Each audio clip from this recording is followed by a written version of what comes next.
1.5 অনুশীলনীর আজকে 7 নম্বর অঙ্কের সমাধান করব। 7 নম্বর অঙ্কে দেওয়া আছে যে দুটি ভগ্নাংশের গুণফল 48 সমস্ত 1/8, একটি ভগ্নাংশ 1 সমস্ত 32/13 হলে অপর ভগ্নাংশে করত।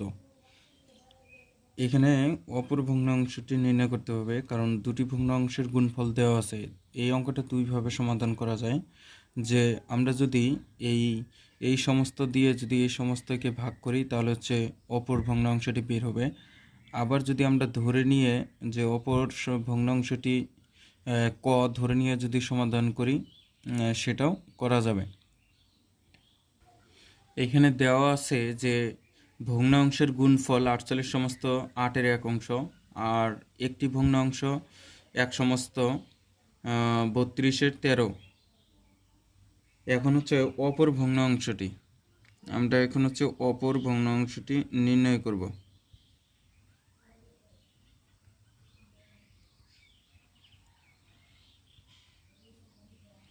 অপর ভগ্নাংশটি 48 সমস্ত 8-এর 1 অংশ ভাগ 1 সমস্ত 32/13 অংশ যদি ভাগ করে দেই তাই হচ্ছে অপর অংশটা বের হবে। এখন এটা হচ্ছে সমস্তগুলাকে আমরা সাধারণ ভগ্নাংশে প্রকাশ করে নিব।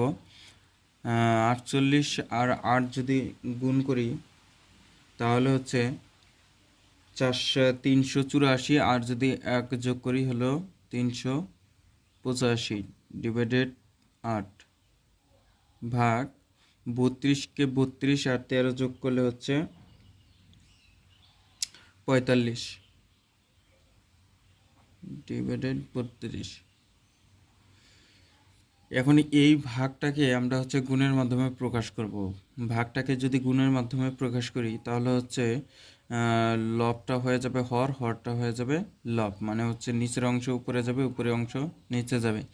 আর 385 ডিভাইডেড 8 ঠিকই থাকবে, গুণ চিহ্ন দিব, 32 উপরে 45 নিচে।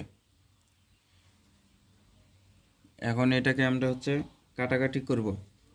যদি 5 দিয়ে কাটি 5 9 45, 5 7 35, 5 7 35, 8 1 8, 4 8 32। এখন উপরে থাকলো 77 আর হচ্ছে 4, নিচে আছে 1 আর 9, আর কাটাকাটি করা যায় না। এখন হচ্ছে আমরা উপরে যেগুলো সংখ্যা আছে উপরের সাথে গুণ করে দেব, আর নিচের যে সংখ্যাগুলো আছে নিচের সাথে গুণ করে দেব। আর 77 আর 4 যদি গুণ করি তাহলে হচ্ছে 308, আর নিচে 1 আর 9 যদি গুণ করি তাহলে হচ্ছে 9। এটা একটা অপ্রকৃত ভগ্নাংশ। এই অপ্রকৃত ভগ্নাংশকে এখন মিশ্র ভগ্নাংশে প্রকাশ করতে হবে। তো ওখানে আমরা হচ্ছে এটা মিশ্র ভগ্নাংশে প্রকাশ করব। যদি 3 দিয়ে দেই 3 নং 27, এখানে হচ্ছে 3, আর পরের সংখ্যা আছে 8 38, তাহলে হচ্ছে 4 নং 36,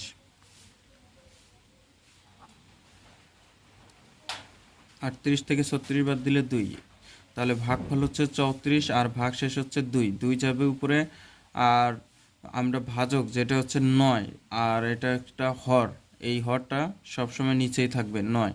এটাই হচ্ছে অপর ভগ্নাংশটি, এটাই উত্তর।